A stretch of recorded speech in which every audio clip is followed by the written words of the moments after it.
Welcome back, everyone. Another fast week. It's always wonderful how life just rolls by for finding music. And this is a Finding Music episode number 432. Those numbers keep rolling too. And speaking of rolling, let's go with our leadoff man, Fred Whitlock, the man of variable connection. Hey, I'm going to start with the jazz bass player and vocalist, ESPERANZA Spalding. She's a great collaborator and she's a Grammy-winning artist. She's won for her vocals and her bass playing, and she always changes up her genres in her albums. She did a collaboration last year, a Live at the Village Vanguard, with Fred Hirsch on piano.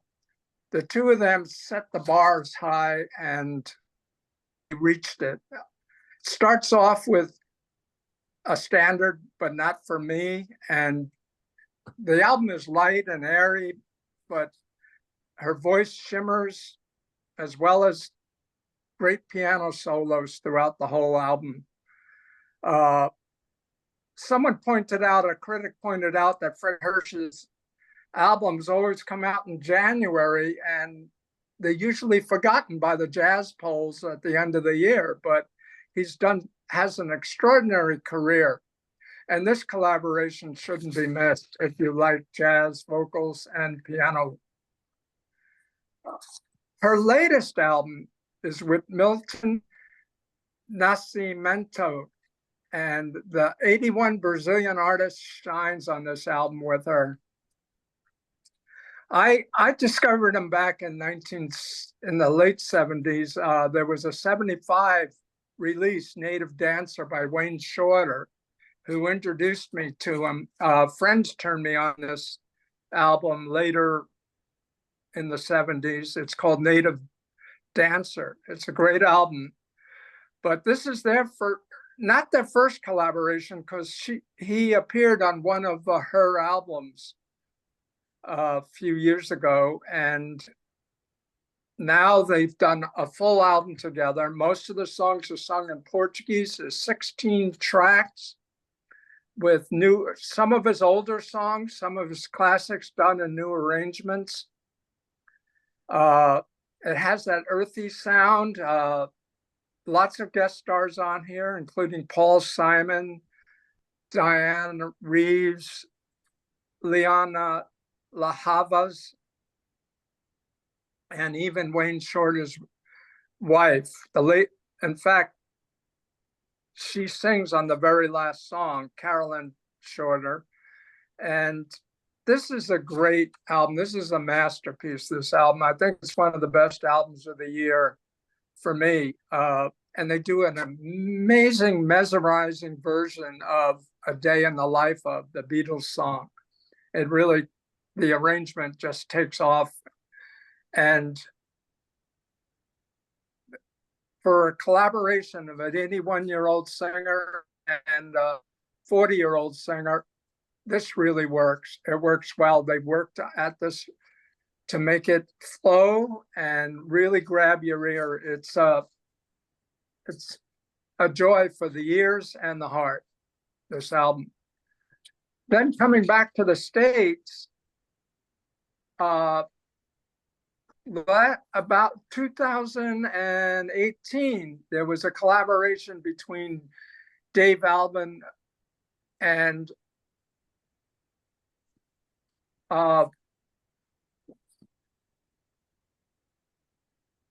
Jimmy Dale Gilmore,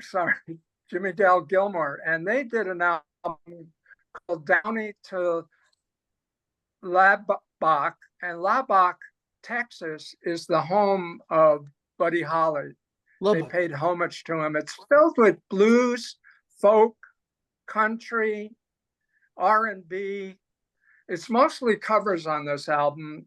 They cover Lightning Hopkins, Jon Stewart, July You're a Woman, the 60s anthem, Get Together, Steve Young, Silver Lake, Lordy Miss Claudie, and they end the album with Walk On, Brownie McGee song. It's a great album.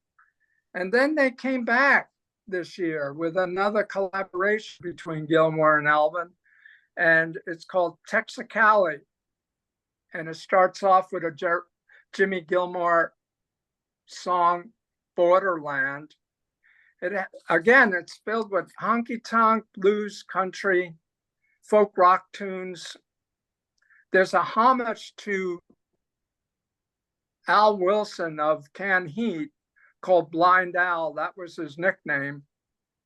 And they do a Blind Willie McTell song and a Josh White song. It's a musical friendship that really works. You can tell they having a good time and their voices blend in very well. And I would say if you haven't heard them together, this is a chance to hear them at their height of their careers. A band member of Jimmy Dale Gilmore's is Joe Ely. They were in a group called the Flatlanders off and on over the years. And Joe Ely's been around since the 70s. He's got over 23 albums. And he made his name in the late 70s when he went on tour with The Clash, and he actually appeared on one of the tunes on one of their albums. But he just didn't make it big nationally, but he continues to record and continues to come out with fine albums. The new one is called Driven to Drive, and all the songs have to do with being on the road, being in a car, driving and traveling. Driving Man kicks off the album in a low-key manner, but still a strong song. The second song, Odds of the Blues, features Bruce Springsteen, and this is the second or third time Springsteen's appeared singing along with Joe Ely on one of his albums. It all comes together. He's got a solid band backing him up, and all local Texas musicians. He's still got that panhandle twang to his voice, and it's fertile ground for a good listening album. And it ends with Jackhammer Rock, which really kicks off the album, and it ends on a high note. So that's it for this week. Good stuff. Yeah, I have the latest Dave Alvin, Jimmy Dale Gilmore album, and it's really good. Yeah, but I'm a big Dave Alvin fan, have been since. Yeah. He's like a scholar, like a rock scholar, you know? Yeah. He wrote 4th of July before X did it, right? Yes, he did. And he's in Earthquake. Hey, Uh-oh. you guys feel that? Oh, really? No. Holy Earthquake. cow. A big one. I can see You it. guys are okay? You guys are okay? Wow. You guys are okay? Yeah. Don't feel it here yet. You guys are